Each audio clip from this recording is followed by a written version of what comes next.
আসসালামু আলাইকুম প্রিয় এইচএসসি বাচ্চা কাচ্চারা। তো আজকে আমরা বেসিক্যালি যে টপিকটা নিয়ে আলোচনা করব, দেখো বোর্ডে লেখা আছে কোয়ান্টাম সংখ্যা।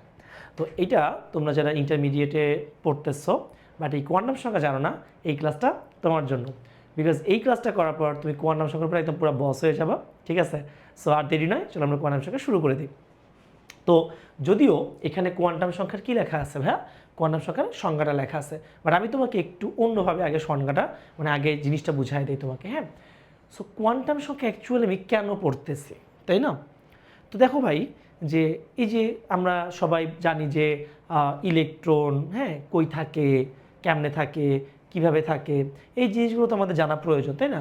তো ইলেকট্রন সম্পর্কে আমি জানি, বাট এটা কোথায় ঘুরতেছে, কেমনে ঘুরতেছে, কোনখানেকে পাওয়া যাচ্ছে, সেটা কি এক্স অক্ষ বরাবর আছে কিনা, তার স্পিনগুলো কীরকম, কাটার দিকে না বিপরীত দিকে ঘুরতেছে, এই পুরো জিনিসগুলো আমাদের জানা দরকার। কেন জানা দরকার? ইলেকট্রনের পূর্ণ পরিচয় পাওয়ার জন্য। বুঝতে পারছি ভাই? তো এই পূর্ণ পরিচয়টাকে আমরা বলতেছি কোয়ান্টাম নাম্বার বা কোয়ান্টাম সংখ্যা। অর্থাৎ আমরা বলতে পারি যে এটা একটা এমন একটা সংখ্যা, যে সংখ্যা দিয়ে ইলেকট্রনের পূর্ণ পরিচয় পাওয়া যায়। তাহলে তুমি যদি এক লাইন জিজ্ঞেস করা হয় কোয়ান্টাম সংখ্যা কেন পড়তেছো, ইলেকট্রনের পূর্ণ পরিচয় পাওয়ার জন্য। তাহলে আমি কীভাবে বলতে পারি ভাই কোয়ান্টাম সংখ্যা জিনিসটা কি? ইলেকট্রনের পূর্ণ পরিচয় পাওয়ার জন্য যে সংখ্যাটা আমরা ব্যবহার করতেছি। সো আমি ছোট্ট করে একটু তোমাদেরকে লিখে দিই। আচ্ছা, তো কোয়ান্টাম সংখ্যা হচ্ছে ভাইয়া ইলেকট্রনের পূর্ণ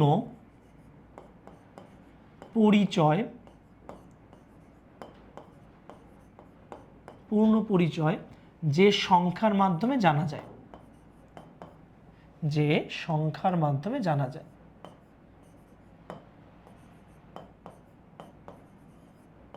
যে সংখ্যার মাধ্যমে আমরা জানতে পারি। আচ্ছা, তাহলে তোমাকে যদি প্রশ্ন করা হয় হোয়াট ইজ কোয়ান্টাম নাম্বারস, তুমি জাস্ট এক লাইনে বলে দিবা যে ইলেকট্রনের পূর্ণ পরিচয় যে সংখ্যার মাধ্যমে আমরা জানতে পারতেছি। বা পরীক্ষায় নাম্বার দিবে? অ্যান্সার হচ্ছে না। কেন? কারণ কোয়ান্টাম সংখ্যার খুব সুন্দর একটা সংজ্ঞা আছে। তো সংজ্ঞাটা জানার আগে আমি তোমাদেরকে একটু কোয়ান্টাম সংখ্যার প্রকারভেদটা নিয়ে একটু আলোচনা করি, ঠিক আছে ভাইয়া? তো কোয়ান্টাম সংখ্যা 4 প্রকার, ওকে? তো কোয়ান্টাম সংখ্যার যে 4 প্রকার, এই 4 প্রকার হইতেছে প্রধান কোয়ান্টাম সংখ্যা, সহকারী কোয়ান্টাম সংখ্যা, ম্যাগনেটিক কোয়ান্টাম সংখ্যা আর হচ্ছে স্পিন কোয়ান্টাম সংখ্যা। তো প্রধান কোয়ান্টাম সংখ্যাকে আমরা সবসময় কি প্রধান কোয়ান্টাম সংখ্যা লিখবো? অ্যান্সার হচ্ছে এইভাবে লিখবো না। আমরা যেটা করব, এটাকে আমরা স্মল এন দ্বারা প্রকাশ করব। এই যে স্মল এন দ্বারা প্রকাশ করব, ঠিক আছে ভাইয়া? সহকারী কোয়ান্টাম সংখ্যাকে বলা হয় সাবসিডারি বা অ্যাজিমুথাল কোয়ান্টাম নাম্বারস। এটাকে আমরা প্রকাশ করবো হচ্ছে ভাইয়া স্মল এল দ্বারা, ওকে? ম্যাগনেটিক বা চৌম্বক যে কোয়ান্টাম সংখ্যাটা আছে, এটাকে আমরা প্রকাশ করবো হচ্ছে ভাইয়া স্মল এম দ্বারা, ওকে ফাইন। লাস্টে স্পিন বা ঘূর্ণন যে কোয়ান্টাম সংখ্যাটা আছে ভাইয়া, সেটাকে আমরা প্রকাশ করবো হচ্ছে ভাইয়া স্মল এস দ্বারা। তাহলে আমরা যদি বলি যে প্রধান, সহকারী, ম্যাগনেটিক এবং স্পিন কোয়ান্টাম সংখ্যা, এটাকে কী দ্বারা প্রকাশ করতেছি আমরা? এন, এল, এম এবং হচ্ছে এস। তো এই জিনিসটাকে তুমি যদি মনে রাখতে চাও, যদি ভুলে যেতে না চাও, তাহলে তোমাকে নীলিমাকে মনে রাখতে হবে। কেন নীলিমাকে কেন আমি মনে রাখবো? সো দেখো নীলিমাকে কেন মনে রাখবা? তুমি মনে রাখবা নীলিমা সুন্দরী, ঠিক আছে ভাইয়া? নীলিমা সুন্দরী, ঠিক আছে? সো এই যে নীলিমার এনতে এন, লতে হচ্ছে এল, মতে হচ্ছে এম আর সুন্দরীতে হচ্ছে এস। এখন বুঝতে পারছো কেন নীলিমা সুন্দরী পড়তে হবে? Because n, l, m, s প্রধান কোয়ান্টাম সংখ্যা, সহকারী কোয়ান্টাম সংখ্যা, ম্যাগনেটিক আর হচ্ছে ভাইয়া স্পিন কোয়ান্টাম সংখ্যা। বুঝে গেছে ভাইয়া? ওকে, এখন এই প্রধান কোয়ান্টাম সংখ্যা অ্যাকচুয়ালি কি নির্দেশ করে একটু ছোট্ট করে বলে দিই। এটা হচ্ছে কক্ষপথ বা অরবিট নির্দেশ করে। এটা হচ্ছে অরবিটাল বা উপশক্তি স্তর নির্দেশ করে। এটা হচ্ছে ওই যে তোমার যে অরবিটালগুলো আছে, এই অরবিটালগুলোর তো কি এক্স অক্ষ বরাবর আছে, ওয়াই অক্ষ নাকি জেড অক্ষ, কোন অক্ষ বরাবর আছে সেটা বোঝায় হচ্ছে এটা। আর স্পিন কোয়ান্টাম হচ্ছে ইলেকট্রন ঘূর্ণন বোঝায়, ঘড়িকারের দিকে নাকি বিপরীত দিকে। সো এই 4টা কাজকে এক জায়গায় যদি কম্প্যাক্ট করা হয়, তো এই কোয়ান্টাম সংখ্যার সংজ্ঞাটা পেয়ে যাবা। তো সেটাই উপরে লেখা আছে, তোমার আলাদা করে কষ্ট করে মনে রাখার কোনো দরকার নেই। তুমি শুধু জাস্ট 4টার কাজ বলে দিবা। সেটা কি? যে সংখ্যা দ্বারা একটি ইলেকট্রন কোন শক্তি স্তরে আছে, যেটা প্রধান কোয়ান্টাম সংখ্যা, এটাকে বললাম। সেকেন্ড, কোন উপশক্তি স্তরে আছে, সহকারী কোয়ান্টাম সংখ্যা। 3 নাম্বার চৌম্বক ক্ষেত্রের প্রভাবে অরবিটালের ত্রিমাত্রিক দিকবিন্যাস নির্দেশ করে এবং চতুর্থ নাম্বারটা কি ইলেকট্রনের ঘূর্ণন নির্দেশ করে। দেখো চারটা কোয়ান্টাম সংখ্যা কি বলে দিছে ভাইয়া, কাজ বলে দিছে, এই চারটাই হইতেছে কাজটাই হইতেছে কোয়ান্টাম সংখ্যা। তাহলে আমরা বলতে পারি যে সংখ্যা দ্বারা একটা ইলেকট্রন কোন শক্তি স্তরে আছে, কোন উপশক্তি স্তরে আছে, চৌম্বক ক্ষেত্রের প্রভাবে অরবিটালের ত্রিমাত্রিক দিকবিন্যাস এবং ইলেকট্রনের ঘূর্ণন নির্দেশ করে, তাকে আমরা কোয়ান্টাম সংখ্যা বলতেছে। ক্লিয়ার? আশা করি বেসিক আইডিয়াটা পাইছো যে কোয়ান্টাম সংখ্যা অ্যাকচুয়ালি চারটা জিনিস নিয়ে আলোচনা করা হয়।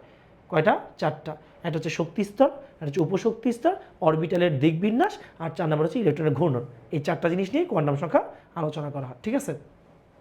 সো চলো এবার আমরা প্রত্যেকটা কোয়ান্টাম সংখ্যা নিয়ে একটু ডিটেলস আলোচনা করবো ভাইয়া। ঠিক আছে?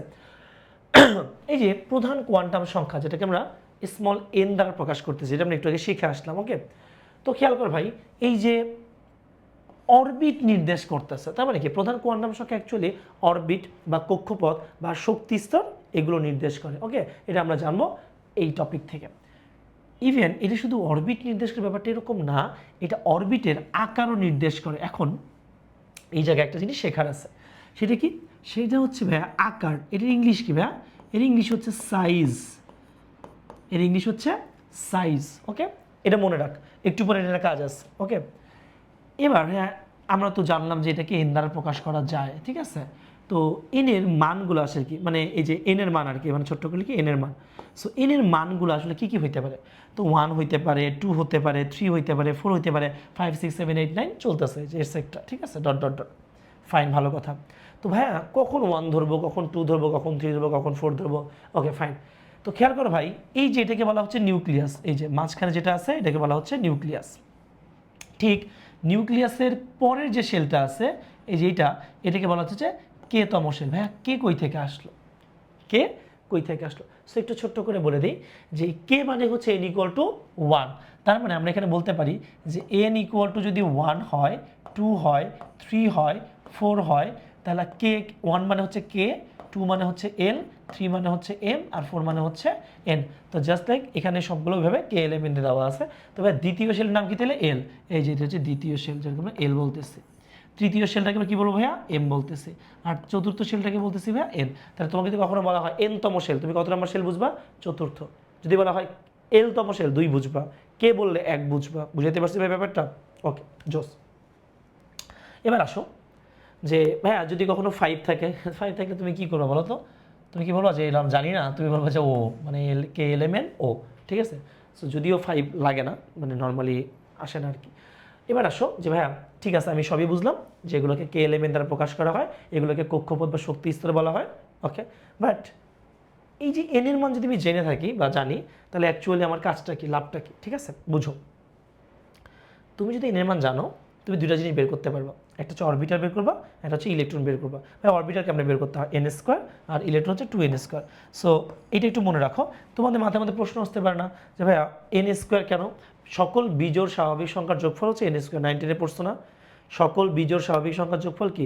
N square. সো অরবিটালগুলো হয় কি 1 3 5 7 এমনি হয়। সো দ্যাটস ওয়াই এগুলোকে বলা হচ্ছে এন স্কোয়ার দ্বারা। ওকে, তো একটু বুঝাই তোমাদেরকে। ধরো তোমাকে বলা হলো যে আচ্ছা বলো তো ভাইয়া কে তম শেলে কতগুলা অরবিটাল এবং কতগুলো ইলেকট্রন থাকে, একটু একটু তোমাকে বুঝাই। অরবিটাল আর হচ্ছে ইলেকট্রন। ঠিক আছে? আচ্ছা, তো আচ্ছা এটা একটু মুছে দিই আগে। তো কে তম শেলে ভালো করে খেয়াল করো, কে মানে এন ইকুয়াল টু 1। তো কে সম শেলে 1-এর উপর যদি স্কোয়ার দাও, যেমন এটা হচ্ছে এন স্কোয়ার, এটা হচ্ছে 2n স্কোয়ার।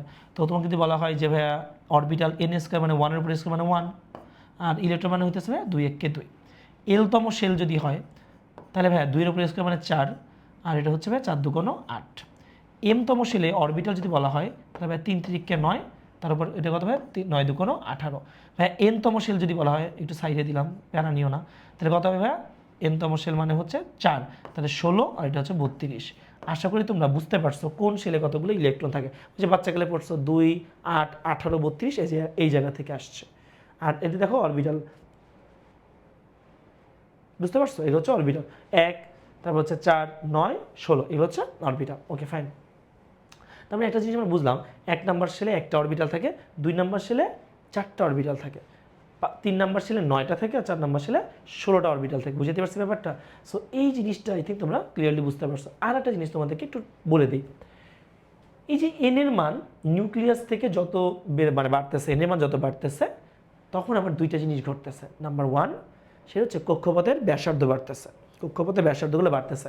যেমন ধরো যে 2 বড়, ওটাকে 3 বড়, তুই বলবো 3 বড়, 3 বড় না 4 বড়, 4 বড়, ব্যাসার্ধ বাড়তেছে। সেকেন্ড আরও একটা জিনিস হইতেছে, সেটা কি ভাইয়া? সেটা হইতেছে যে এন এর মান যত বাড়তেছে কক্ষপথের শক্তিও তত বাড়তেছে। অর্থাৎ এন এর মান বৃদ্ধির সাথে সাথে কক্ষপথের শক্তির পরিমাণ বৃদ্ধি পায়। এটা খুব ভালো করে মনে রাখো, এন এর মান বৃদ্ধির সাথে সাথে কক্ষপথের কি বৃদ্ধি পাবে?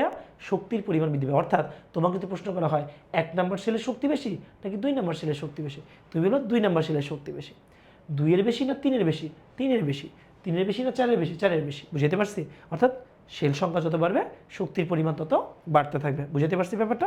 সো এইটুকু গেল হচ্ছে আমাদের কক্ষপথ বিষয় মানে ব্যাপারগুলো। আচ্ছা, এবার আমরা আসি ভাইয়া সহকারী কোয়ান্টাম সংখ্যা। সো এটা নিয়ে আমি একটু ডিটেলস তোমাদের সাথে আলোচনা করব।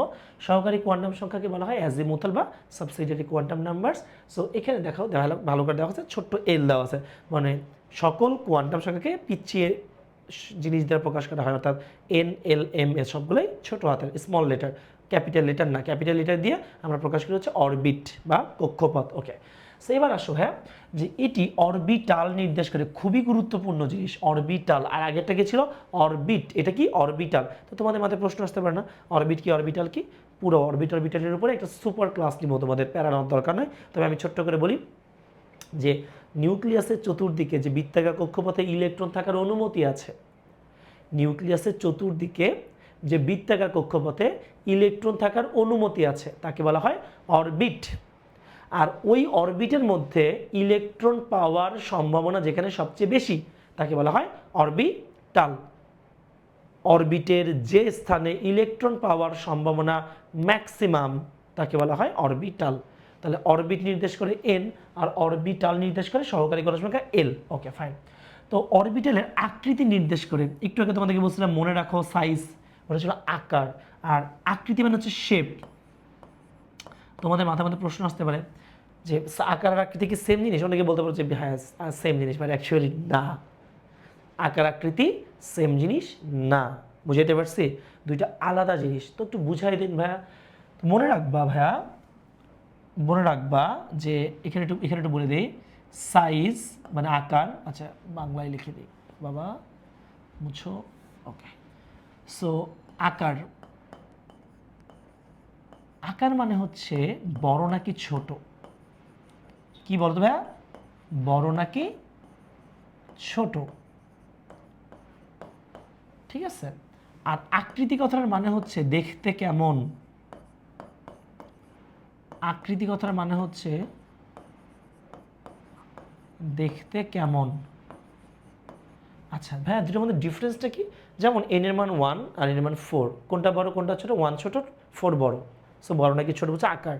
আর আকৃতি মানে কি দেখতে কেমন, অর্থাৎ সেটা কি গোলাকার, ডিম্বাকার, চতুর্ভুজাকার, ষড়ভুজাকার, কী রকম, এটা হচ্ছে আকৃতি। আই থিঙ্ক তোমরা বুঝতে পারছো। ওকে, এমসিকিউতে কিন্তু আসে যে নিচের কোন অরবিটাল, নিচের কোন কোয়ান্টাম সংখ্যা অরবিটালের আকৃতি বোঝায়। সো তখন তুমি অ্যান্সার দিবা হচ্ছে সহকারী কোয়ান্টাম সংখ্যা স্মল এল। হ্যাঁ, এর মান কি? এই এল এর মান হচ্ছে 0 থেকে n-1 পর্যন্ত। 0 থেকে n-1 পর্যন্ত। ভাই বুঝি নাই, একটু পরেই বুঝাই দেবো, ক্লিয়ার একদম ঝকঝকে চকচকে, একদম ভীমবার দিয়ে প্লেট ঘষে যেমন ঝকঝক চকচক করে। সো আজকের ক্লাস করার পর তোমার ব্রেনে এরকম কোয়ান্টাম শাখা চকচক ঝকঝক করবে, একদম মনে করো যে সব কিছু ফকফকা। বুঝতে পারছো? 100 লেবুর শক্তি পেয়ে যাবে তুমি, ঠিক আছে? ওকে, প্যারা নিও না, চিল। জিনিসটা অ্যাকচুয়ালি কি একটু পরে বুঝবে, এই যে দেখো ঝিকিমিকি কালার দিয়ে লিখে রাখছি, তাই না? তোমাদের বোঝার সুবিধার জন্যই আর কি। সো এল এর মান জানা থাকলে কি হবে, এটা পরে আসতেছে। আগে দেখি 0 থেকে n-1 পর্যন্ত মানে কি অ্যাকচুয়ালি। ধরো এন এর মান হচ্ছে ভাইয়া 1, ঠিক আছে। আমি একটু কালারটা চেঞ্জ করে নিই, ট্রিং ট্রিং। আচ্ছা, এটা হচ্ছে রেড দিলে কেমন দেখা যায় আল্লাহ ভালো জানে। ঠিক ঠিক ঠিক। আচ্ছা রেডি নেই। ওকে, সো খেয়াল কর ভাই যে এই জায়গায় এন এর মান 1, মানে এন ইকুয়াল টু 1 মানে প্রথম কক্ষপথ, মানে হচ্ছে কে তম শেল। এটা কি? এটা মনে হয় খেয়ে দিবে রে, এটা নেওয়া ঠিক হবে। এটা কেমন হতে পারে? এটা হচ্ছে এল তম শেল। I think it's better. হ্যাঁ, ওকে। সো এটা হচ্ছে কে তম শেল, n = 1 মানে কে তম শেল। ওকে, আচ্ছা। আর n = 2 মানে l তম শেল, n = 3 মানে m তম শেল, আর n = 4 মানে n তম শেল। এগুলো আমরা জানি, তাই না? জানি না? জানি। তো কে তম শেলের ক্ষেত্রে আমরা যদি বলি n = 1, তো l এর মানে অ্যাকচুয়ালি কী হবে ভাইয়া? 0 থেকে n - 1 মানে কি? এর মানে শুধু 0 হবে। বুঝতে পারছো? কত হবে? n = 1 হলে l এর মান শুধু 0 হবে। ওকে, আচ্ছা ভাইয়া n = যদি আমি 2 বলি, n = যদি আমি 2 বলি, তাইলে আমার অ্যাকচুয়ালি l এর মানগুলো কি কি হবে? মনে রাখবা 0 থেকে n - 1, তার মানে 0 হবে আর হচ্ছে আমার 1 হবে। কত হবে? 0 হবে আর 1 হবে। এটা কি দেখা যায়? আল্লাহ পাক ভালো জানে। ওকে, এবার n এর মান যদি 3 হয়, l এর মান কী কী হইতে পারে ভাইয়া? 0, 1, 2, এই তিনটা হবে। বুঝতে পারছি? অর্থাৎ n এর মান যদি 3 হয় তাহলে 0 হবে, 1 হবে আর 2 হবে। কালার চেঞ্জ করার কারণ হচ্ছে তোমরা যেন বুঝতে পারো কোনটা কোন কালারের জন্য আমি লিখতেছি। ওকে, সো এবার এটাই দিই। ওকে, এবার আসো, যদি 4 হয় তাহলে এর মান হবে কি? 0, তারপর হচ্ছে 1, তারপর হচ্ছে 2, তারপর হচ্ছে 3। ওকে, লাস্টেরটা কি লেখা দেখা যায়? আচ্ছা, এটা আমি একটু মুছে দিই। ওকে, একটু কালারটা চেঞ্জ করে নিই। ট্রিং ট্রিং ট্রিং ট্রিং ট্রিং, হলুদ কালার দাও এটা দিই। তো বেসিক্যালি খেয়াল করো যে যদি n এর মান 4 হয় ভাইয়া, তাইলে আমরা কি করবো ভাইয়া? l এর মান হবে 0 থেকে 3 পর্যন্ত। তাহলে 0, 1, 2 আর হচ্ছে 3। সো এখান থেকে তোমরা কিন্তু একটা জিনিস বুঝতে পারলা যে n এর মানটা যা হবে তার থেকে l এর মান 1 কম হবে। যদি n এর মান 99 হয়, মানে 100 হয়, তাহলে l এর মান হবে 0 থেকে 99 পর্যন্ত। যদি n এর মান হয় 200, তাহলে l এর মান হবে 0 থেকে 199 পর্যন্ত। যদি n এর মান 1000 হয়, l এর মান হবে 0 থেকে 999। বুঝতে পারছি? ওকে, সো 1 হলে 0, 2 হলে 0 এবং 1, 3 হইলে 0, 1, 2 আর 4 হলে 0 থেকে 3 পর্যন্ত। এখন ভালো করে খেয়াল করতে ভাই যে এইখানে সহকারী কোয়ান্টাম সংখ্যার l, এটা আসলে কি নির্দেশ করতেছে? এটা আসলে কি নির্দেশ করতেছে? এটা আসলে বেসিক্যালি অরবিটাল নির্দেশ করতেছে। সো তোমাদেরকে একটা জিনিস বলে দিই, সেটা হচ্ছে যে l এর মান যদি আমাদের 0 হয় তাকে আমরা বলি ভাইয়া s অরবিটাল, যদি 1 হয় তাকে আমরা বলি হচ্ছে ভাইয়া p অরবিটাল, যদি 2 হয় তাকে আমরা বলি হচ্ছে ভাইয়া d অরবিটাল, আর যদি 3 হয় তাকে আমরা বলি হচ্ছে ভাইয়া f অরবিটাল। বুঝতে পারছো ভাইয়া? ওকে, আই থিঙ্ক তোমরা বুঝতে পারছো এই জিনিসটা, যে l এর মান যদি 0 হয় তাকে আমরা s বলতেছি, 1 হইলে p বলতেছি, 2 হলে d বলতেছি, 3 হইলে f বলতেছে। কিন্তু এগুলোর উৎস আসলে কই? এগুলো কই থেকে আসছে অ্যাকচুয়ালি? হ্যাঁ, সো সেটা একটু তোমাদেরকে বুঝাই। সো এই যে s, এটা হচ্ছে শার্প, SHARP, শার্প। p আসছে কই থেকে ভাইয়া? p আসছে প্রিন্সিপাল, প্রিন্সিপাল। ওকে, d আসছে ডিফিউজড, ডিফিউজড, এটা থেকে আসছে। আর f আসছে ভাইয়া কই থেকে জানো? Fundamental, fundamental. ঠিক আছে ভাইয়া? ওকে, সো এই যে এল এর মানগুলো আসছে এই জায়গাগুলো থেকে আসছে, শার্প, প্রিন্সিপাল, ডিফিউজড, ফান্ডামেন্টাল। বুঝাইতে পারছি? এই চারটা জায়গা থেকে এই SPDF আসছে। আশা করি তোমরা উৎসটা বুঝতে পারছো। সো এবার ভাই আমি যদি এল এর মান জেনে যাই তো কী হবে? এল এর মান জানলেও তুমি দুটো জিনিস বের করতে পারবে, একটা অরবিটাল, একটা ইলেকট্রন। ভাই একটু এখানে শিখে আসলাম, সো এটাও শিখছো, এটাও শিখো, দেখো দুইটার মধ্যে ডিফারেন্সটা আসলে কি। সো এখানে অরবিটাল, এটা MCQ ডিরেক্টলি আসে যে সহকারী কোয়ান্টাম সংখ্যার মান জানা থাকলে, সহকারী কোয়ান্টাম সংখ্যার মান জানা থাকলে অরবিটালকে কেমনে বের করে। সো অ্যান্সার হচ্ছে 12 + 1, আর এটা হচ্ছে 2 × 12 + 1। তো অনেকেই তোমরা ভাবতেছো যে ওইখানেও তোমরা অরবিটাল পড়ছি n², আর ইলেকট্রন পড়ছি 2n², এখানেও পড়লাম 12 + 1, 2 × 12 + 1। অ্যাকচুয়াল ঘটনাটা আসলে কি? ঘটনাটা হচ্ছে একটা অরবিটালে 2টা করে ইলেকট্রন থাকে সর্বোচ্চ। একটা অরবিটালে সর্বোচ্চ কয়টা ইলেকট্রন থাকে? 2টা। এই জন্য অরবিটালকে 2 দিয়ে গুণ করলে ইলেকট্রন সংখ্যা পাওয়া যায়। সো খেয়াল করো এখানে 12 + 1, 2 × 12 + 1, ফাইন। সো ভাই এটার একটু এক্সাম্পলগুলো আমরা একটু দেখতে চাচ্ছি। ওকে, সো আমরা একটু এক্সাম্পলগুলো দেখাই তোমাদেরকে। সো আমি একটু তোমাদেরকে এই জিনিসটা এখানে দেখাই, এটা মুছে দিই। ওকে, ওকে, সো আমি একটু এখানে তোমাদেরকে দেখাই দিই। যেমন ধরো তোমাকে বলা হলো ভাইয়া যে তুমি পি অরবিটালের ক্ষেত্রে কতগুলা অরবিটাল আছে বের করো। তো তুমি জানো পি এর ক্ষেত্রে এল ইকুয়াল টু কত? 1। কত? 1। ঠিক আছে ভাইয়া, ওই যে ওখান থেকে আমরা পাইছি পি এর ক্ষেত্রে কত? 1। তো তুমি বলো তো ভাইয়া 2 × 1 + 1 কত হইলো ভাইয়া? অ্যান্সার হচ্ছে 3। এটা কি? এটা হচ্ছে পি এর অরবিটাল বেরোইছে। কি বেরোইছে? পি অরবিটাল অ্যাকচুয়ালি কতগুলা। হ্যাঁ, তুমি যদি ইলেকট্রন বের করতে যাও তাহলে 2, 3 এর সাথে গুণ করো, তাহলে 3 2 6। তো তুমি কিন্তু নিজেও জানো পিতে কয়টা ইলেকট্রন থাকে ভাইয়া, 6টা থাকে। আচ্ছা তোমাদেরকে আমি বলেই দেই কোথায় কতগুলো ইলেকট্রন থাকে, ঠিক আছে? দেখো যে এসে ইলেকট্রন থাকে কয়টা ভাইয়া, 2টা, পিতে থাকে কয়টা, 6টা, ডিতে থাকে কয়টা ভাইয়া, 10টা, আর এফে কয়টা থাকে বলতে পারবা, 14টা থাকে। তোমরা জানো এটা, জানো না? অবভিয়াসলি জানো। এগুলো হচ্ছে আমার ইলেকট্রন সংখ্যা। ইলেকট্রন এসে 2টা, পিতে 6টা, ডিতে 10টা, এফে 14টা। তোমরা 19 থেকে পড়ে আসছো এগুলো। সো এখন কি বুঝতে পারছো জিনিসগুলো? ক্লিয়ার হইতে পারতেছো? Okay fine. আচ্ছা এবার আমরা আসি ভাইয়া যে আমাদের পরের যে টার্মটা আছে সেটা নিয়ে। আচ্ছা সেটা হইতেছে ভাইয়া ম্যাগনেটিক কোয়ান্টাম সংখ্যা বা স্মল এম।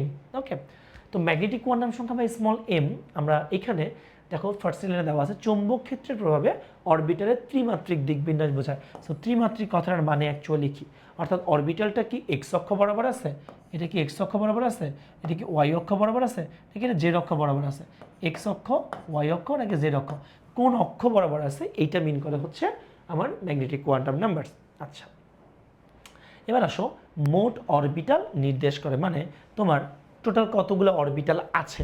যেমন আমি একটু আগে তোমাদেরকে বলছিলাম যে S orbital, P orbital, D orbital, F orbital বলছিলাম না, অবভিয়াসলি বলছিলাম। তো সেক্ষেত্রে তোমাদেরকে বোঝা উচিত এস এর আসলে অরবিটাল কয়টা। তো তোমাদেরকে আমি এখানে বলে দিই যে এস এর অরবিটাল আসলে একটা, পি এর অরবিটাল আসলে 3টা, তোমরা যদি বের করো তাহলে পাবা। ডি এর অরবিটাল আসলে 5টা, আর এফ এর অরবিটাল আসলে 7টা। কেমনে পাইছো? 12 + 1 দিয়ে করো, দেখো তোমার সবগুলো মান চলে আসবে। তোমাদের মনে আছে আমি বলছিলাম যে অরবিটালগুলো যে বিজোড় হয়, এই জন্য সকল বিজোড় স্বাভাবিক সংখ্যার যোগফল কত হয় ভাইয়া, n² হয়। এই যে 1 3 5 7। ওকে, সো এই যে ঘটনাটা ঘটলো, তো এটা আসলে অ্যাকচুয়াল মানে মানে আমি কোন জায়গা থেকে বুঝতে পারবো যে কোনটা আসলে কেন, মানে পি কেন 3টা পি, এটা একটু বোঝা দরকার। তো একটু দেখো এম এর মান মানে ম্যাগনেটিক কোয়ান্টাম সংখ্যার মান বের করার জন্য তোমাকে যেটা করতে হবে -L থেকে শুরু করে 0 সহ +L পর্যন্ত, ঠিক আছে, +L পর্যন্ত। সো এই যে ডাটাটা একটু মনে রাখো, মাইনাস থেকে শুরু করে প্লাস পর্যন্ত। সো একটু খেয়াল করতে ভাই, এখানে এল এর মান 0 আছে না, তো 0 মানে কোন অরবিটাল ভাইয়া, 0 মানে এস অরবিটাল। এই কলম দিয়ে কালি নেই বাবা, চলে আসছো ঝিং ঝিং ঝিং। ওকে, তো খেয়াল করতে ভাই এটা কোন অরবিটাল ভাইয়া, এটা হচ্ছে এস অরবিটাল, তাই না ভাইয়া? ওকে ভাইয়া 1 হলে কোন অরবিটাল ভাইয়া, এটা কিন্তু পি অরবিটাল। 2 হলে কোন অরবিটাল ভাইয়া, ডি অরবিটাল। তাহলে বলতো ভাই এস এর অরবিটাল কত, এল এর মান 0 হলে এম এর মান অবভিয়াসলি 0, অবভিয়াসলি 0 0 দেওয়া আছে, মানে কয়টা অরবিটাল, এম এর মান একটা, এই জন্য বলা হচ্ছে মোট অরবিটাল নির্দেশ করে। তাহলে এল এর মান 0 হলে এম এর মান কত, একটা, তাহলে এস এর মানও একটা, মানে এস অরবিটাল একটা। এল এর মান 1, পি না, তাহলে এল এর মান যদি 1 হয় তাহলে এম এর মান কত, -1 0 + 1, এই যে -1 0 + 1, তাহলে কয়টা হলো, একটা, দুইটা, তিনটা। বুঝছো, একটা, দুইটা, তিনটা, কয়টা হলো, তিনটা। তো খেয়াল করে দেখো তো ভাইয়া এখানে পি অরবিটাল কয়টা আসছে, 3টা আসছে না, অবভিয়াসলি আসছে। এবার এল এর মান যদি 2 হয় তাহলে কোন অরবিটাল, ডি অরবিটাল। বাট এল এর মান 2 হলে এম এর মান কি হয়, -2 -1 0 + 1 + 2 আসছে না। সো কয়টা হলো ভাইয়া, 5টা। এই যে 1 2 3 4 5, কয়টা হলো, 5টা। সো খেয়াল করে দেখো, মিলাই দেখো, ডি 5টা না, সেম। তুমি যখন 3 বসাও তাহলে 7টা মান আসবে, ক্লিয়ার। সো এই মানগুলোকে আমরা বলি হচ্ছে orbital, total orbital. I think তোমরা বুঝতে পারছো। সো ম্যাগনেটিক কোয়ান্টাম সংখ্যা অ্যাকচুয়ালি আমাদের বোঝায় যে কোন অক্ষ বরাবর আছে। সো এখানে তোমাদেরকে আমি আরেকটা জিনিস একটু বুঝাবো, সেটা হচ্ছে ভাইয়া যে কোন অরবিটাল আসলে দেখতে কেমন, কোন অরবিটাল দেখতে কেমন। তো একটু এখানে লিখে দিই তোমাদের।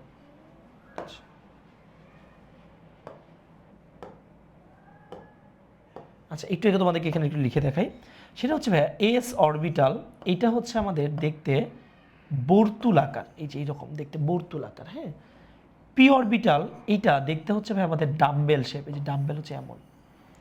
ডি অরবিটাল দেখতে হচ্ছে ভাই ডাবল ডাম্বেল, অর্থাৎ এই বরাবর একটা যাবে এন্ড এই বরাবর একটা আসে, এরকম দেখতে, ঠিক আছে। এটাকে বলে ভাই বর্তুলাকার, কি বলে, বর্তুলাকার। আর এটাকে বলা হয় হচ্ছে ভাইয়া ডাম্বেল, এটাকে বলা হয় ডাবল ডাম্বেল, ডাবল ডাম্বেল। আর আরেকটা আছে ভাই এফ অরবিটাল, এফ হচ্ছে অত্যন্ত জটিল, এফ কি, অত্যন্ত জটিল, হ্যাঁ। এটা চিত্র আমাদের ইন্টারমিডিয়েট সিলেবাসে নাই, ঠিক আছে। সো তোমরা যারা ইন্টারমিডিয়েটে পড়ো তো তাদের উচিত, এই মেয়েরা তোমরা ভাববা যে এফ অরবিটাল হচ্ছে ছেলেদের মতো অত্যন্ত জটিল, আর যারা ছেলেরা তারপর বলবা এ ফর বিটা হচ্ছে মেয়েদের মতো অত্যন্ত জটিল, মানে এরা তোমার মানে ইন্টারমিডিয়েট অ্যাটলিস্ট তোমার বোঝার সাধ্য নাই। আবার বলি, এ ফর বিটাল মেয়েরা ভাববা, এ ফর বিটা হচ্ছে ছেলে, মানে অত্যন্ত জটিল প্রকৃতির, ওকে তুমি চিনতে পারবা না। আর ছেলেরা ভাববা এ ফর বিটা হচ্ছে মেয়ে, ঠিক আছে, ও অত্যন্ত জটিল, ওকে তুমি কী পারবা না, চিনতে পারবা না, তাই না? ওকে, তোমার ওটা তোমার সিলেবাসেই নাই, এই যে তোমার সিলেবাসে এর চিত্র নাই ইন্টারমিডিয়েটে। সো ওই ওই ছেলেদের মেয়েদের মানে মন নিয়ে চিন্তা ভাবনা করার দরকার নাই, অত্যন্ত জটিল যেহেতু। আর মেয়েদের ছেলেদের সিলেবাস ওইটা নাই, চিন্তা করার দরকার নেই, সিলেবাস থেকে আউট করে দেওয়া হয়েছে, ঠিক আছে, ইন্টারমিডিয়েট। সো আশা করি তোমরা এটা বুঝতে পারছো। সো এবার আমরা চলে যাই পরের টপিকে। তো পরের টপিকটা হচ্ছে স্পিন কোয়ান্টাম সংখ্যা। এটা কি নির্দেশ করে? ইলেকট্রনের ঘূর্ণন নির্দেশ করে। তো ঘূর্ণন নির্দেশ করে ভালো কথা, অ্যাকচুয়ালি কি, অর্থাৎ এটি ঘড়ির কাঁটার দিকে নাকি বিপরীত দিকে সেটি বোঝায়। এটি ঘড়ির কাঁটার দিকে নাকি বিপরীত দিকে ঘুরতেছে সেটা নির্দেশ করে। বিপরীত দিকে ঘুরতেছে সেটা বোঝায়।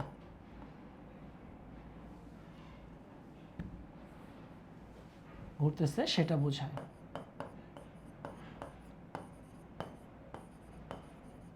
আচ্ছা, তো আমরা বুঝলাম যে এটাকে ক্লকওয়াইজ নাকি হচ্ছে অ্যান্টি ক্লকওয়াইজ ঘুরে, এটা হচ্ছে অ্যাকচুয়ালি প্রকাশ করে। সো এস এর দুইটা মান আছে, একটা হচ্ছে আমাদের প্লাস হাফ আর একটা হচ্ছে মাইনাস হাফ। প্রশ্ন হচ্ছে ভাইয়া আপনি হাফ কেন দিলেন, হাফ কেন দিলেন বুঝাই। তো ব্যাপারটা হচ্ছে দুইটা যেহেতু ইলেকট্রন, তারা তার ডান দিক মানে ঘড়ির কাঁটার দিকে যাওয়ার একটা সম্ভাবনা আছে অ্যান্ড বিপরীত দিকে যাওয়ার একটা সম্ভাবনা আছে। তো দুইটা সম্ভাবনার মধ্যে ও বেছে নিচ্ছে হচ্ছে একটা, সো মান হচ্ছে হাফ। কেন? কারণ সম্ভাবনা দুইটা, তার মধ্যেও বেছে নিচ্ছে কয়টা, একটা, তাহলে দুইয়ের মধ্যে এক, তো সম্ভাবনা কয়টা ভাইয়া, সম্ভাবনা কত, হাফ। তাহলে ওর ঘড়ির কাঁটার দিকে যাওয়ার সম্ভাবনাও হাফ, বিপরীত দিকে যাওয়ার সময় হাফ। কেন? কারণ ও তো একসাথে দুই দিকে যেতে পারবে না, সো যে করে একদিকে যাবে, তাহলে কয়টা বেছে নিল, একটা, সো হাফ। কিন্তু দিকে গেলে আর বের দিকে গেলে আলাদা করবো কেমনে, সো একটা প্লাস হাফ একটা মাইনাস হাফ, তোমার উপর ডিপেন্ড করবে তুমি কোনটা প্লাস কোনটা মাইনাস ধরবা। সো আমরা বলতে পারি কি, প্রতি দুইটা ইলেকট্রনের জন্য, প্রতি দুইটা ইলেকট্রনের জন্য প্লাস মাইনাস হাফ, ঠিক আছে, প্লাস মাইনাস হাফ। আশা করি তোমরা এটা বুঝতে পারছো। সেটা একটু মুছে দিই, জন্য প্লাস মাইনাস হাফ। ওকে, ব্যাপারটাকে এইভাবে প্রকাশ করা যায়, যেমন এস অরবিটাল একটা বাক্স, যারা হুন্ডের নীতি পড়ছো তারা জানো। সো এখানে একটা ইলেকট্রন, এখানে একটা ইলেকট্রন। সো আমি যদি এই ইলেকট্রনটার ক্ষেত্রে এস এর মান ধরি প্লাস হাফ, তুমি এটাকে মাইনাস হাফ ধরতে হবে, কারণ এটা উল্টা দিকে, এগুলোকে বলে স্পিন, ঠিক আছে। সো স্পিনের ডিরেকশন হচ্ছে এরকম, প্লাস মাইনাস হাফ, একটা প্লাসের দিকে একটা মাইনাসের দিকে, প্লাস হাফ মাইনাস হাফ। ভাই এটা কি ফিক্সড না? অ্যান্সার হচ্ছে ফিক্সড না। এটাকে তুমি মাইনাস হাফও ধরতে পারো, এটাকেও প্লাস হাফ ধরতে পারো, কোনো সমস্যা নেই, প্যারা নাই, চিল। সো এই চারটা গেল হচ্ছে আমাদের কোয়ান্টাম সংখ্যা। আশা করি তোমরা বুঝতে পারছো কোয়ান্টাম সংখ্যার প্রকারভেদ একটু ফার্স্ট পড়াইছি, বাট আই থিঙ্ক তোমরা, আমি এনশিওর দিচ্ছি তোমরা বুঝতে পারছো ক্লিয়ারলি কী বুঝাতে চাইছি আমি। এবার আমরা আসি কোয়ান্টাম সংখ্যার প্রয়োগ, মানে কোয়ান্টাম সংখ্যা এতক্ষণ তো পড়লাম, এবার এগুলো আসবে কই? হ্যাঁ, তোমাদের প্রথম প্রশ্ন, ভাইয়া এগুলো পরীক্ষায় কীভাবে আসবে, মানে একদম মোটামুটি 99% মানে কমন প্রশ্ন, যে ভাইয়া আমরা যে এখন টপিকটা পড়ছি এটা পরীক্ষায় কীভাবে আসবে, এই পরীক্ষায় কেমনে আসবে, এটা তো পরীক্ষার যারা প্রশ্ন করবে তাদের টেনশন, তোমার কাজ কি পুরো জিনিসটাকে সুন্দর করে গুছায় পড়া। তো বলে দিই, তারপরেও এইগুলো পরীক্ষায় আসে, একটু আগে যেগুলো পড়েছে ওগুলো ডিরেক্টলি পরীক্ষায় আসবে না, পরীক্ষায় এগুলো আসবে, বুঝতে পারছো? তাইলে ভাইয়া আপনি এতক্ষণ তো এগুলো না পড়ে এগুলো পড়ালে হইতো, তো এগুলো পড়াতে গেলে তো ওগুলো লাগে, আলটিমেটলি দুইটা রিলেটেড, ঠিক আছে। ওকে, তো দেখো মনোযোগ দাও, কেস ওয়ান, হ্যাঁ কেস ওয়ান, তো 2p এর NLM এর মান বের করো, খুবই সিম্পল একটা কোশ্চেন। তো বলছে হচ্ছে কি 2p orbital, 2p, so 2p অরবিটালে বলছে হ্যাঁ n এর মান বের করো, l এর মান বের করো, দেন m এর মান বের করো। আমরা এখন একদম পুরো ঝটপট করে ফেলবো, খুব তো ইজি, কত ইজি দেখো, 2p, তাহলে n এর মান কত, অবভিয়াসলি 2, কত 2, ওকে। হ্যাপি বলছে কত বসাবো, 0 আর 1, যে না, এই n এর মান যদি 2 হয়, তো l এর মান আমরা সবাই জানি 0 হয় আর 1 হয়, তো 0 মানে s, 1 মানে p। তো ভাইয়া এখানে তো p দেওয়া আছে, s কি দেওয়া আছে না, তাহলে শুধু 1, অনলি ওয়ান মানে আবার বলি, এখানে এস মানে 0, পি মানে 1, তো এখানে তো শুধু পি দেওয়া আছে, তুমি 0 কেন বসাবো, শুধু 1 বসাবো। আচ্ছা, এল এর মান 1 হলে এবার হবে -1, 0 + 1। বুঝছো না জোসনা ব্যাপারটা? সেরা। ওকে, আচ্ছা। সো এরপর আমরা আসি হচ্ছে কেস 2তে। কেস 2তে বলছে সম্ভব অসম্ভব। অনন্ত জলিলের কাজ কি? অসম্ভবকে সম্ভব করা। অনন্ত জলিলের যদি আর একটা অনন্ত জলিল আসে, এটা সম্ভব বানাতে পারবে না, যেটা অসম্ভব। হ্যাঁ, ঠিক আছে। তো সম্ভব অসম্ভব একটা রুলস আছে, তোমাদেরকে রুলসটা শিখাই দিই, তাহলে তোমাদের ইজি হবে। তো রুলসটা হইতেছে যে শর্তটা হইতেছে যে এন অবভিয়াসলি এল এর থেকে বড় হইতে হবে। ঠিক আছে ভাইয়া, এটা হচ্ছে শর্ত। এন এর মান অবভিয়াসলি এল এর থেকে বড় হইতে হবে। এন কখনোই এল এর সমান হইতে পারবে না, কখনোই পারবে না। আবার এন কখনোই এল এর চেয়ে ছোটও হইতে পারবে না। এই দুইটা ইম্পসিবল, এই দুটো হওয়া যাবে না। অনলি কি হইতে হবে? বড় হইতে হবে। তাহলে একটু দেখতো ভাই, এই 2p এর ক্ষেত্রে এন এর মান কত ভাইয়া? 2। এল এর মান কত ভাইয়া? 1। শর্ত কি মানছে? হ্যাঁ ভাইয়া মানছে, তাহলে এটা সম্ভব। 2d ভাইয়া বলতো এন এর মান কত? ভাই এন এর মান 2। হ্যাঁ, আচ্ছা, তোদেরকে একটা জিনিস সুবিধার জন্য বলে দিই যে এল এর মান যদি 0 হয় তাকে আমরা এস বলি, 1 হলে আমরা পি বলি, 2 হলে তাকে আমরা ডি বলি, 3 হলে তাকে আমরা এফ বলি। এটা একটু মনে রাখ এখন ইনস্ট্যান্ট। তো খেয়াল কর, এন এর মান 2, তাহলে ডি হলে কত? 2, তাহলে এল এর মান কত হবে ভাইয়া? 2 হবে। তাহলে 2 মিলে গেছে না ভাইয়া? সমান না? সমান কি হওয়া যাবে? অ্যান্সার হচ্ছে না, সমান হওয়া যাবে না। সো এটা কিন্তু বেসম্ভব। এটা কি? এটা হচ্ছে বেসম্ভব। এবার 3ডির ক্ষেত্রে আসো। সো এন এর মান কত ভাইয়া? এন এর মানটা হচ্ছে আমাদের 3, কিন্তু ডি যেহেতু বলছে এন এর মান কত হবে ভাইয়া? 2। সো এল এর মান কত ভাইয়া? 2। তা দেখো তো এন এর মান এল এর মানের থেকে বড় না? হ্যাঁ, তাহলে তো এটা সম্ভব, তাই না? 4f, আল্লাহ কি দিচ্ছে, এটা তো কি জানি সম্ভব কিনা। সো এন এর মান কি ভাইয়া? অবভিয়াসলি 4। এল এর মান কত ভাইয়া? 3। তো এটা অবভিয়াসলি সম্ভব। হ্যাঁ, সম্ভব হবে না কেন? অবশ্যই সম্ভব। আল্লাহ 6p দিচ্ছে, এত বড় কেন দিচ্ছে? তো হবে না, তাই না? কিন্তু অ্যাকচুয়ালি এটাও হবে, কারণ এন এর মান কত? 6, আর এল এর মান কত? 1। তাহলে অবভিয়াসলি বড়, তাহলে এন এর মান বড়, সো এটা হবে। সো তোমরা কি বুঝতে পারছো কোনটা সম্ভব কোনটা সম্ভব না? আশা করি বুঝতে পারছো। এরপরেও তুমি যদি প্যারা খাও, তাহলে তুমি উচিত প্রতিদিন 2 বেলা ভুসি খাওয়া। মজা করছে, যাই হোক, ভুসি টুসি খাও না। হ্যাঁ, ভুসি খাইতে পারো, ইউসুফগুলোর ভুসি, তাহলে কিসের সমস্যা দূর হবে জানো?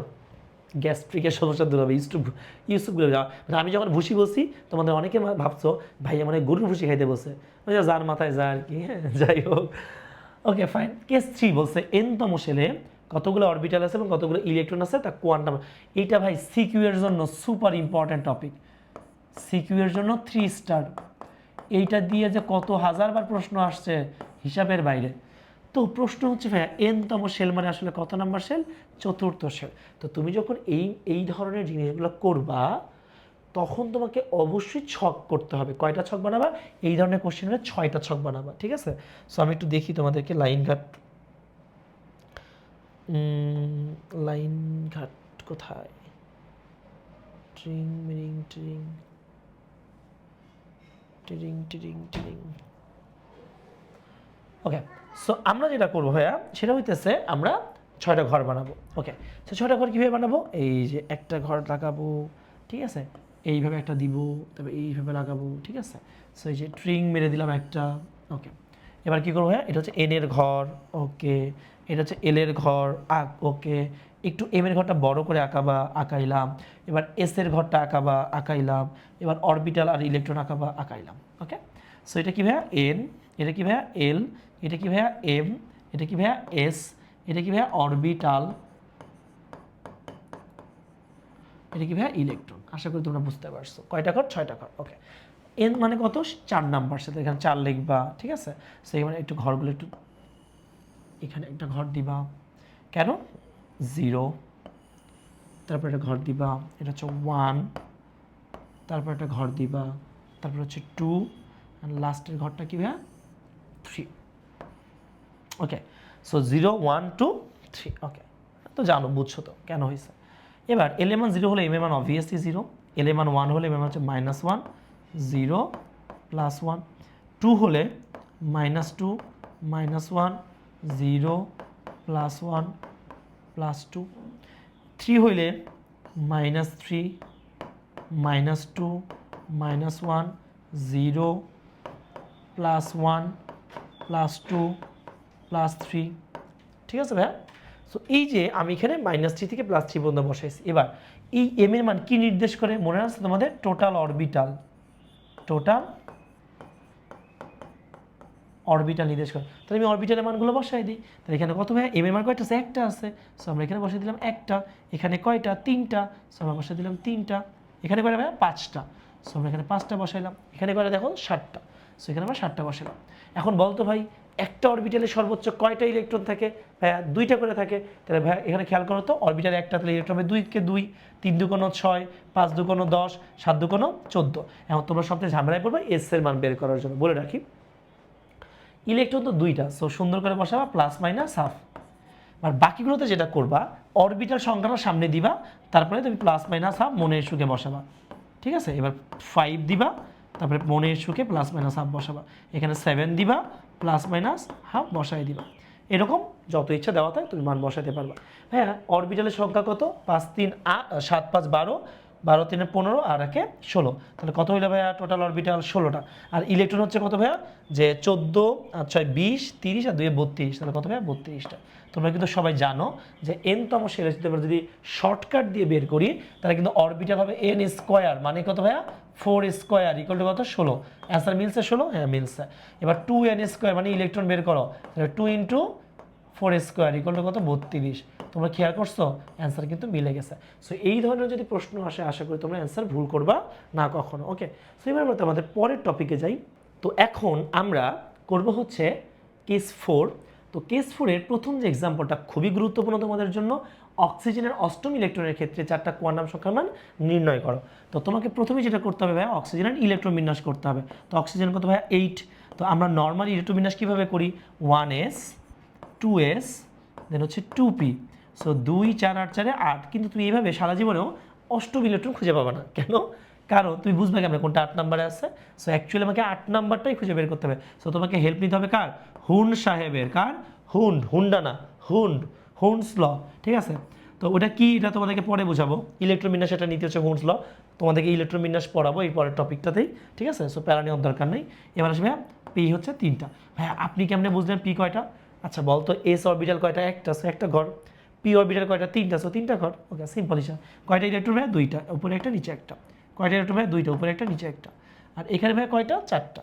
সো এই যে 1 2 3, এরপরে একটা আসবে। সো হুন্ড বলছে যে বাবা তুমি আগে 2টা দিতে পারবে না, আগে একটা করে দেবো, তারপর পরে লাস্টে এসে আবার ঘুরে দিবা। তো ব্যাপারটা হচ্ছে এই জায়গা না, ব্যাপারটা হইতেছে তুমি গুনবা যখন, তোমার কেমনে গুনবা? 1 2 3 4 5 6 গণা যাবে না? এটা হচ্ছে 5, এটা হইতেছে 6, এটা হইতেছে 7, দেন এই যে এইটা হইতেছে ভাইয়া আমাদের 8। তোমাকে এইটা নিয়ে কাজ করতে হবে। তো চলো আমরা একটু এটা দেখি। সো এটা কোথায় আছে? 2p-তে আছে, ঠিক আছে? সো এর মান অবভিয়াসলি কত ভাইয়া? 2। এর মান কত হবে? কেন 2? এই যে 2 আছে। এর মান কত? যেহেতু p আছে তাহলে অবভিয়াসলি 1। এম এর মানটা কত হবে ভাইয়া? এটা যদি -1 ধরি, এটা যদি 0 এটাকে +1 ধরি, তাহলে কত হবে ভাইয়া? -1। ভাইয়া আমি কি সবসময় এটাকে -1 ধরবো? তোমার ইচ্ছা ভাই, তুমি +1 0 -1 ধরতে পারো, তুমি 0 +1 মাইনাস ধরতে পারো, বাট -1 দুইটাকে ধরা যাবে না, বা দুইটাকে 0 ধরা যাবে না। ভাই এস এর মান কত? আমরা জানি উপরেগুলোকে +1, নিচেগুলোকে কি বলে ভাইয়া? -1। যেহেতু নিচে তাই -1 দিলাম। এবার বুঝতে পারছো জিনিসটা? এটা খুবই গুরুত্বপূর্ণ তোমাদের জন্য। তোমাদের এখান থেকে সিকিউ আসবে, কিন্তু বলে দিলাম এই ধরনের প্রশ্ন থেকে সিকিউ আসবে, ঠিক আছে ভাই? বুঝতে পারছো? এই NLMS এর মান বের করতে দিয়ে সিকিউ দিয়ে দিবে। ওকে, এবার এই যে ক্রোমিয়ামের সর্বশেষ ইলেকট্রনের ক্ষেত্রে 4টা কোয়ান্টাম সংখ্যা মান বের করো। সো আমি তোমাদেরকে ক্লু দিয়ে দিচ্ছি। ক্রোমিয়ামের সর্বশেষ ইলেকট্রন বলতে আসলে কি বোঝানো হইতেছে? ক্রোমিয়ামের সর্বশেষ বলতে আসলে 3d5, অর্থাৎ 24 নম্বর ইলেকট্রনটা বোঝানো হইতেছে। 24 নং সর্বশেষ মানে হচ্ছে 24 নং। তোমরা অনেকেই ভাবতেছো 4s1, কিন্তু আসলে 4s1 না, 3d5 মানে সর্বলাস্ট যে ইলেকট্রনটা গেছে ওইটা হচ্ছে তোমাকে বের করতে বলছে। সো এটা কিন্তু 3d5 নট 4s1। সো 4s1টা হচ্ছে 19 নাম্বার ইলেকট্রন, 3d5টা হচ্ছে 5 নাম্বার, যেটা হচ্ছে 24 নম্বর ইলেকট্রন। সো তোমরা কিন্তু এটা করবা, নিজেরা করবা, করে কমেন্টে কি করবা? অ্যান্সারটা দিবা, ঠিক আছে? তো এটা HW দিলাম, ঠিক আছে? এটা হচ্ছে তোমাদের HW। যারা বাসায় থাকো তাদের জন্য হোমওয়ার্ক, যারা মেসে থাকো তাদের জন্য হোস্টেল ওয়ার্ক, তাই না? হোমওয়ার্ক, হোস্টেল ওয়ার্ক, ঠিক আছে? ওকে, সো এবার আমরা চলে যাবো হচ্ছে ভাই আমাদের পরের কোশ্চেন। সো পরের কোশ্চেন হচ্ছে ভাই কেস 5 বলছে পি অরবিটালের কৌণিক ভরবেগ নির্ণয় করো। ভাই এটা আবার কেমন কথা, পি অরবিটালের কৌণিক ভরবেগ নির্ণয় করো, তাই না? তো আমরা অনেক সময় কৌণিক ভরবেগ মানে আমরা কি জানি ভাই, কৌণিক ভরবেগ আমরা জানি হচ্ছে এমভিআর, আচ্ছা এটা হচ্ছে 2p অরবিটাল, দেখে 2p orbital. So MVR equal to NH divided by twice pi, তাই না ভাই? আমরা তো এটাই জানি। তো এখানে তোমার n এর মান কত, n এর মান তো 2, তাহলে তুমি বসাবো কত 2h divided by 2 pi. So 2 কিন্তু কাটাকাটি চলে গেলো, অ্যান্সার আসবে h বাই পাই। এইভাবে তুমি যদি করো তো তুমি ডাবল জিরো পাবা। কেন? কারণ অ্যাকচুয়ালি এইটা আর এই কোশ্চেন সেম না, এইটা আর এই কোশ্চেন সেম না, দুইটা আলাদা কোশ্চেন। এটা কিন্তু অরবিটালের ইলেকট্রন মানে কৌণিক ভরবেগ বের করতে বলছে, অরবিটালের কৌণিক ভরবেগ বের করতে বলছে, বুঝাতে পারছি ভাই?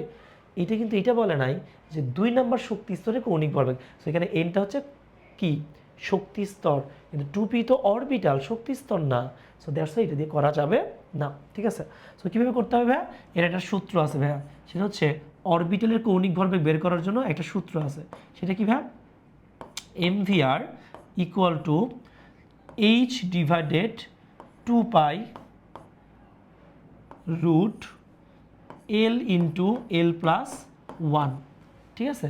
এটা হইতেছে আমাদের অরবিটালের কৌণিক ভরবেগ বের করার সূত্র।